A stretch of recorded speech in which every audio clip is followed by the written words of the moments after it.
bed namin. Ay, CR. Room. Show mo yung room mo.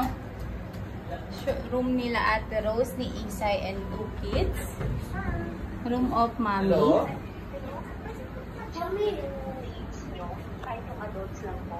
Ah, okay. Bakit ang mama yung Okay. Mami, chat mo ha. Look at the swimming pool. Oh, yeah. Look at the swimming pool. Ayaw mo? Mama, 1, 2, 3, 4, 5. The beach. Ayun guys sila. Pero hindi siya makita mo. Try mo nga dun sa mga tulog. Wait! Wait, nagsasaya